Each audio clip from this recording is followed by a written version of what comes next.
Assalamualaikum warahmatullahi wabarakatuh. Saya Yuyut Nusati Manjia dari kelas XF 5 dengan nomor induk mahasiswa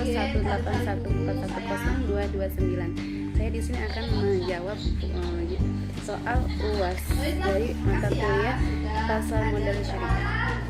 Dengan soal pertama, bagaimana kondisi pasar modal syariah di Indonesia pada masa pandemi pada tahun 2020. Jadi menurut data yang saya ambil dari yang dilansir oleh CNBC Indonesia Jakarta yang diunggah pada tanggal 5 Oktober 2020, bahwasanya tercatat lebih dari 77 triliun pengumpulan dana dari banyak sektor melalui pasar modal syariah.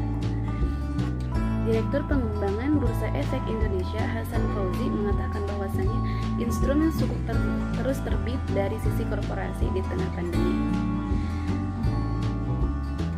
Lebih dari 77 triliun fundraising di pasar modal saham syariah tersebut terus tumbuh di tengah pandemi.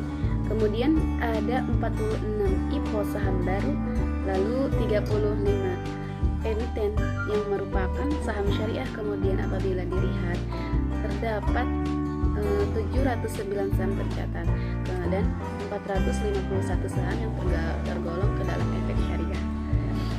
Selain itu, beliau juga menegaskan bahwasannya pasar modal syariah menjadi ujung tombak alternatif pendanaan.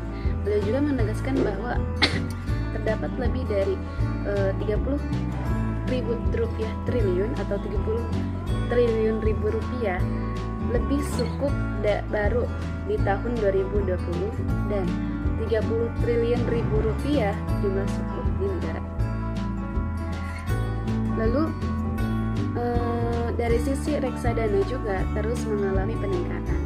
Aset under management reksadana konvensional tumbuh sebanyak 7,6% dibanding akhir tahun sebelumnya. Namun sebaliknya, reksadana syariah tumbuh hampir 30%. Jumlah investor syariah terus menaik 5 tahun ke belakang, telah tumbuh sebanyak 6 kali 570 yang tercatat membuka rekening terpisah sebagai syariah, dan terdapat 78.000 investor saham syariah. Kemudian beliau juga menyebut bahwasannya regulator dalam hal tersebut didukung oleh OJK atau Otoritas Jasa Keuangan terhadap perkembangan syariah.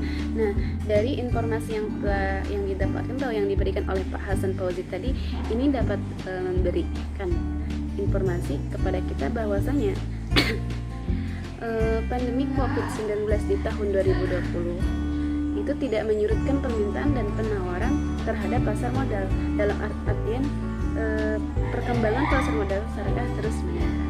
Kemudian soal kedua yaitu jelaskan bagaimana untuk menjadi investor di pasar modal syariah Indonesia yang tidak menyalahi prinsip-prinsip Islam dalam berinvestasi. Yang pertama, kita itu harus cermat dalam memilih saham. Kita harus memastikan bahwasanya saham itu benar-benar saham syariah yang tidak menyimpang atau tidak bertentangan dengan prinsip syariah, yang telah lolos screening atau disetujui oleh Dewan Pengawas Syariah dan tercatat di daftar efek syariah. Kemudian kita juga harus memahami apa itu saham syariah, bagaimana cara kerja operasionalnya, memahami cara membeli saham di Bursa Efek Indonesia, dan kita juga wajib membuat rekening efek atau saham terlebih dahulu sebelum memulai investasi saham. Terus selanjutnya kita juga harus mengenali daftar-daftar saham syariah yang akan dipilih. Kemudian pastikan saham tersebut atau saham yang dipilih itu sesuai atau tidak, ataukah saham tersebut menyimpang dari prinsip syariat Islam. Kemudian yang terakhir, kita juga harus melakukan pengecekan terhadap fundamental saham yang akan dibeli dan melakukan analisis teknikal dengan memastikan saham yang kita pilih itu memiliki kinerja yang baik dan saham tersebut seperti tergolong saham dengan kapitalisasi pasar yang besar dan memiliki prospek bisnis yang cemerlang. Mungkin sekian dari saya, kurang lebihnya mohon maaf. Wassalamualaikum.